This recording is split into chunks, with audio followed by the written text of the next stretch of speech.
Welcome back to the program. I'm joined now by Rex Nelson. He's a senior writer, senior editor for the Arkansas Democrat-Gazette. I botch your title every time. That's okay. Senior means I'm getting old.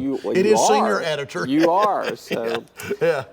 Let's talk about your recent columns on maintaining momentum, maintaining growth. You wrote a little over a week ago about Northwest Arkansas. What's going on up there? Let's start with Northwest Arkansas. What's happening? Well, if you put it in historic context, Arkansas lost more population per capita than any other state in the Union from 1940 to 1960. Now, we have been gaining population since the 60s, and when the 2020 census comes out, we will have gained population as a state again. Here's the anomaly, though. Of the 75 counties, probably 45 to 50 of them will have lost population. Mm-hmm. So our growth is being driven by what's happening in Northwest Arkansas, to a lesser extent by the Little Rock metropolitan area, and by that basically Jonesboro to Paragould corridor. Those are your three growth areas in the state. Which means rural Arkansas, which we'll come back to, is not. But what you've highlighted some things that Northwest Arkansas is doing right. Oh, that absolutely. is attracting people there. We talk about it every week on this program. But when you look at it from the 50,000 foot view there, what are you seeing that they're doing right? It's quality of life. It really is. I know this simplifies things, but that's what columnists do. We've only got so many words.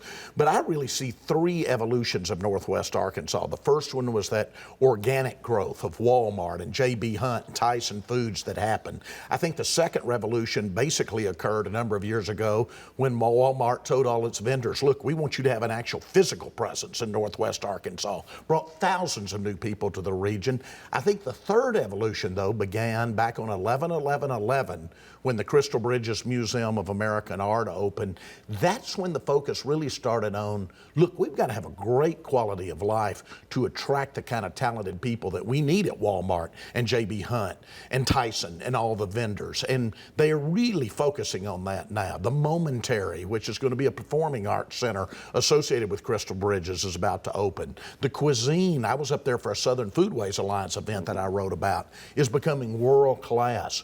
What the Walton brothers, Tom and Stewart, are doing, making it a cycling capital of the country. I mean, all of this is coming together, and I'm not being paid by any of the chambers up there, Roby, but it really is creating one of the really best quality of life for any metropolitan area that size, certainly in the country. And you see them making a big health push is going to be another area that could be a revolution over the next 10 or 20 years as well. Absolutely. We recently saw a company that said, our decision came down, and I used this in last week's column, to Austin, Texas, or Northwest Arkansas. We went with Northwest Arkansas. Now, when that starts happening, you start beating Austin in the high-tech area, then you're on to something. All right, let's talk about what's happening in Central Arkansas and Northeast Arkansas. This is the focus of a more recent column. Central Arkansas, I tend to be bullish on. Now, most of the growth in recent years has really been in the outlying counties connected to Pulaski County. We've seen the great Faulkner County growth, Lonoke County growth, and Saline County growth. Little Rock itself has been a bit stagnant, but Outdoor Magazine recently named Little Rock one of the top 12 places to live in the country, with places like Boston and New York. We've got some things starting to go on with the proposed expansion of the tech park in downtown Little Rock. I actually, as I try to take that 30,000 foot view, I'm pretty bullish these days. You continue to have school problems, you continue to have crime problems, but that's any big urban area in the country, frankly, right now, and I'm pretty bullish right now on Little Rock and Central Arkansas. You've got some things to work with, I guess is the deal. You got tools for your toolbox there. So Northeast Arkansas is a little bit more understated in terms of being on the radar. Mm-hmm. I'm up there quite a bit. Me too. Because we have a big presence up there. There is a lot going on. I've told somebody the other day, I said, when was the last time you were in Jonesboro in Northeast Arkansas? They're like, man, it's been about 5 or 6 years ago. I go, you wouldn't recognize it. Yeah. You need to go up there and see Absolutely. what's going on. It's been incredible. And that extends from Craighead County now up until Greene, because even Paragould, as you know, Roby, has gone from 14,000 in 1990 to about 24,000 today. That's another 10,000. So I call it the Paragould-Jonesboro corridor. It has become a true regional center. All those people in that quadrant of the state that used to go to Memphis to shop, go to Memphis to go to the doctor, they now come to Jonesboro to shop and go to Jonesboro to go to the doctor. and you've got two competing hospitals up there that continue to add multi-million-dollar facilities.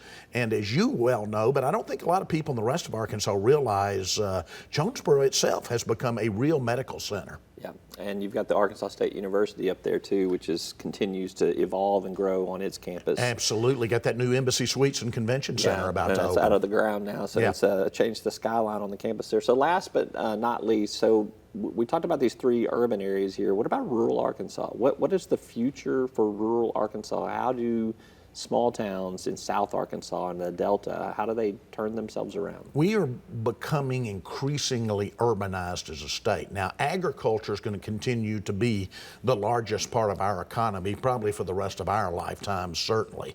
I mean, it is still dominant as far as the Arkansas economy, but it doesn't take many people to do it. Our farmers are so efficient. Our foresters are so efficient in Arkansas, so it doesn't take as many people. So I think from a population standpoint, it's going to be a pretty tough nut to crack. Those cities that are holding their own, are growing a little bit, tend to have a 4-year institution of higher learning, or they have something special going on like what the Murphys are trying to do in El Dorado, or Hot Springs being a national park. But outside of there, I've got to be honest with you, it's a tough nut to crack when you look at the future of rural Arkansas as far as population increases. All right, he's Rex Nelson, senior editor with the Arkansas Democrat-Gazette. You can catch him on their pages or online. Thank you very much, Thanks, Rex. Roby. Appreciate it. All right.